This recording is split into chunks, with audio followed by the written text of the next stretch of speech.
जो रहनुमा टोरंटो में इकट्ठे होंगे उनका ताल्लुक ऐसे ममालिक से है जो आलमी मईशत का 90% और दुनिया भर की तिजारत का 80% हिस्सा रखते हैं।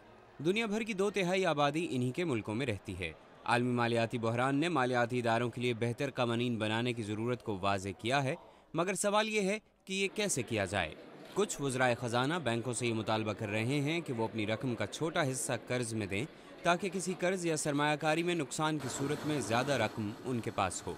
दीगर मशवरों में मालियाती इदारों को किसी बहरान से निमटने के लिए उधार दी जाने वाली रकम को मखसूस करने की बात की जाएगी ताकि इस सूरत में मईशत को मजीद बिगड़ने से बचाया जा सके। मालियाती इदारों के कवानीन के माहिर सेबेस्टियन मलबे कहते हैं कि G20 के मुख्तलिफ ममालिक के लिए ज़रूरी है कि वो मालियाती इदारों को चलाने के लिए मिलकर काम करें। मालियाती इदारे एक सरहद के अंदर नहीं, तो आपके पास इनके साथ काम करने के लिए आलमी कवानीन होने चाहिए। मगर अमेरिका में कांग्रेस इस तरह इदारों से नहीं निमट रही, और मेरे ख्याल में यूरोप भी इन मसाइल से इस तरह नहीं निमटेगा। मलबे का ताल्लुक काउंसिल ऑन फॉरेन रिलेशंस से है।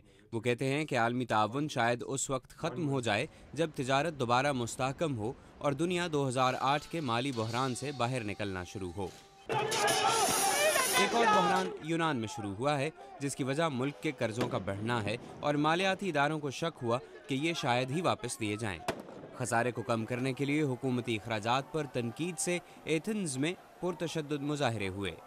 यूरोप की मजबूत मईशतों, खासतौर पर जर्मनी ने यूनान को कुछ रास्ता दिया है और इमदाद को यूनान की तरफ से संजीदा इक़दामात के साथ मशरूत किया है।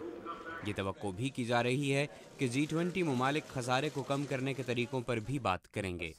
मईशतदान फ्रेड बर्गस्टन का ताल्लुक Peterson Institute of International Economics से है। वो कहते हैं कि यूरोप का मालियाती खसारा G20 के एजेंडे में सर फहरिस्त है और बाकी ममालिक के लिए वार्निंग है। अमरीका और दीगर ममालिक को ऐसे ही खतरात का सामना है, अगरचे ये अभी छोटे पैमाने पर है, मगर अगर मसाइल को हल ना किया गया तो वो यहाँ भी इतने ही बड़े हो सकते हैं जितने कि बाकी ऐसे ममालिक हैं जिन्हें खसारे का सामना है। रहनुमा आलमी तिजारत में तवाज़ुन लाने के लिए भी बात करेंगे, जिसमें अमरीकी तिजारत में कमी और चीन की ज़्यादा तिजारत भी शामिल होगी। ये गैर मुतवाज़न तिजारती सूरत हाल दोनों मुल्कों के दरमियान सियासी नोक झोंक की वजह है। चीन ने हाल ही में युआन में तिजारत को आसान कर दिया है, जिससे युआन की कीमत बढ़ जाएगी और इससे चीनी मसनूआत महंगी हो जाएंगी और दीगर मुल्कों में बनने वाली मसनूआत महंगी नहीं रहेंगी।